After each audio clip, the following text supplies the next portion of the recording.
Hi guys, unang booking namin ngayon. Naglalamove kami ngayon ng asawa ko.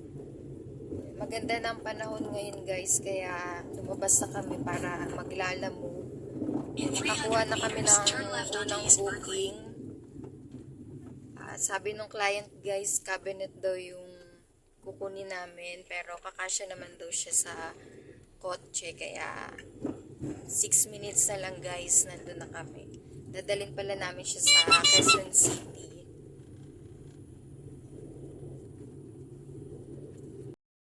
Yan guys, sa pick up na namin yung cabinet. Maliit lang naman siya guys, para siyang filing cabinet. Kaya lang guys, sobrang bigat niya. Kaya pinagtulungan naming mag-asawang buhatin at ikarga dito sa loob ng kotse guys. Matagal-tagal din namin pinag-isipan kung paano siya maikakarga guys, kasi sobrang bigat nga niya. Kaya ilang minuto din kaming nag-isip dun kung paano ikakarga. At ayun guys, nakarga naman namin ng maayos yung cabinet. Sabi naman nung client, meron naman daw tutulong dun sa pagbababaan namin dun sa Quezon City. Yan guys, papunta na kami ng Quezon City. 36 minutes guys, 12 kilometers. Yan, biyahe na kami. Yan guys, papunta na nga kami sa drop-off point sa Quezon City. Yan, medyo makulimlim ang panahon ngayon guys, pero sabi sa balita, nakalabas na si Bagyong Ising kaninang umaga. Kaya bumiyahe kami ngayon ng asawa ko.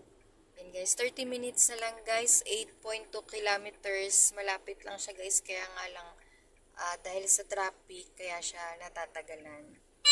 So yun guys, lagi lang naman turo ng mister ko sa akin, lagi lang kami magbabaon ng mahabang pasensya, lalo na kapag nasa kalsada kami. Yan, tsaka kahit sa anong klase ng trabaho guys, kailangan lang daw ng mahabang pasensya at tiyaga para maging maayos ang trabaho, walang maging problema at walang maging aberya. Ayan guys, so matraffic ngayon guys dahil long weekend, maraming namamasyal ngayon sa labas. Ayan, at makulimlim ang panahon, hindi naman siya umuulan pero hindi rin naman siya umaaraw guys. So yan, papunta na kami guys sa Quezon City para i-drop yung na-pick up naming cabinet.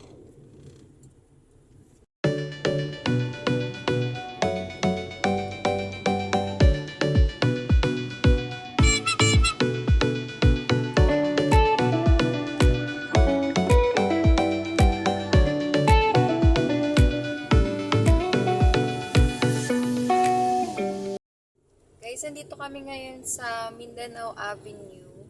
Ito pala guys yung ginagawa, isa sa mga station ng subway na ginagawa. Yan. Ito yung Mindanao Avenue Station guys. Yan yung ginagawa.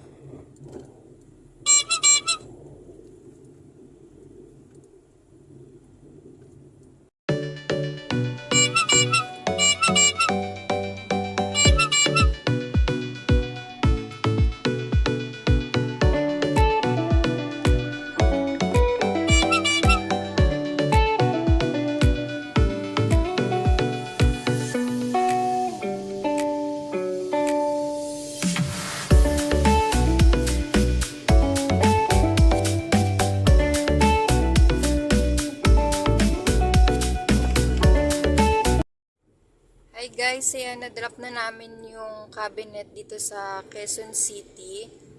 Ayan, meron na kami guys, pangalawang booking. Malapit lang siya dito guys, 6 minutes lang mula dun sa pinag-dropan namin. Yung pick up naman nitong pangalawang booking. At sa dito lang din guys, sa Quezon City siya i-deliver, kaya malapit lang din guys. Hey guys, andito kami ngayon sa PC Express dito sa Quezon City. Magpipick up kami dito guys. Dadalinan din namin dito sa Tandang Sora. Yan, so dito guys yung mga pick up and drop off point ng PC Express, guys. Yan. Yan. Yan. Marami ditong truck, guys. Mga nagdi-deliver. Yung iba naman dito nagpi-pick up. Yan. Kaya maraming truck dito, guys. So, nasa loob ngayon yung asawa ko, guys, para mag-pick up.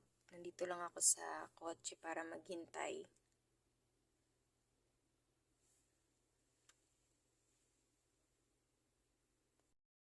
Yan guys, na-deliver na namin yung gamit kanina sa may Tandang Sora. Ngayon naman guys, nandito kami ngayon sa Wilcon. Ayan, dito kami sa Wilcon guys. Meron kaming pipick upin dito. So, nandito lang ako guys.